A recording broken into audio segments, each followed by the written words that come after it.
Have you ever felt that cold, creeping sensation of being watched, even when you're completely alone? That's how I felt the entire night we explored the abandoned carnival on the edge of Blackwood Forest. My friends and I thought it would be just another thrill, but we couldn't have been more wrong. It was a chilly October evening when we, a group of 5 college friends, Jack, Emma, Nick, Lisa, and I, decided to visit the old carnival grounds. We'd heard countless urban legends about the place. Rumors spoke of ghostly apparitions, mysterious disappearances, and a sinister force lurking in the shadows. We were skeptical, of course. In our minds, it was just another spooky story meant to scare kids away. As we made our way through the dark forest, the path became narrower, overgrown with tangled branches and weeds. The moonlight barely pierced the thick canopy of trees, casting eerie shadows that danced with each step we took. Jack, the de facto leader of our group, led the way with a flashlight. Emma and Lisa walked closely behind him while Nick and I brought up the rear. "Are you sure this is the right way?" Lisa asked, her voice tinged with nervousness. "Yeah, just a bit further," Jack replied, sounding more confident than he looked. After what felt like an eternity, we finally emerged into a clearing.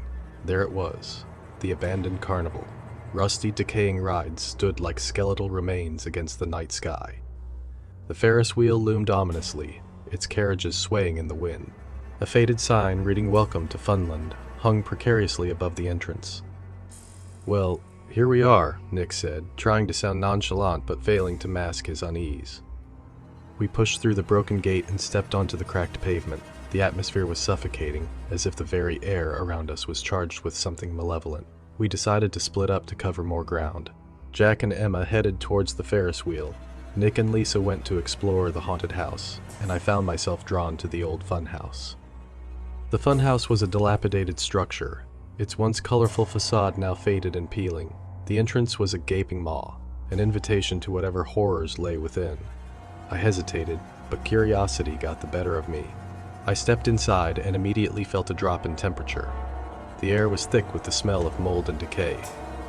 As I navigated the narrow, twisting corridors, the funhouse lived up to its name, though not in the way it was intended.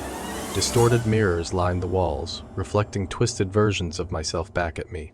Every creak of the floorboards and rustle of the old fabric set my nerves on edge. Suddenly, I heard a faint whisper. "Help me." I froze, my heart pounding in my chest. The voice was barely audible, but it was unmistakably real. I turned towards the source, a corner shrouded in darkness. Slowly, I walked towards it, my flashlight flickering. As I approached, the whisper grew louder, more insistent. "Please, help me." I shone the light into the corner and gasped. There, huddled in the darkness, was a young girl. Her clothes were tattered, and her face was streaked with tears. She looked up at me with wide, terrified eyes. "Who are you?" I managed to stammer. "I'm Lily," she whispered.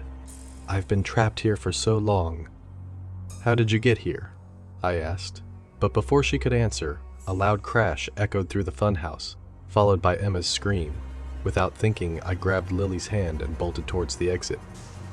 We emerged outside to find the group huddled together, their faces pale with fear. "What happened?" I asked, breathless. "Something's in the haunted house," Jack said, his voice shaking. "We need to leave. Now." We didn't need to be told twice. We ran towards the forest, but as we reached the edge of the clearing, we heard a chilling laughter. I turned back to see the carnival illuminated, as if brought back to life. The rides moved on their own, and ghostly figures danced around. "Lily, what's happening?" I asked, but she was gone. The grip on my hand was cold and empty. Panic set in. We sprinted into the forest, branches whipping our faces, the sinister laughter echoing behind us. It felt like the trees themselves were trying to trap us, the path twisting and turning, never seeming to lead us back to safety. Hours seemed to pass before we finally broke through the tree line and collapsed onto the road.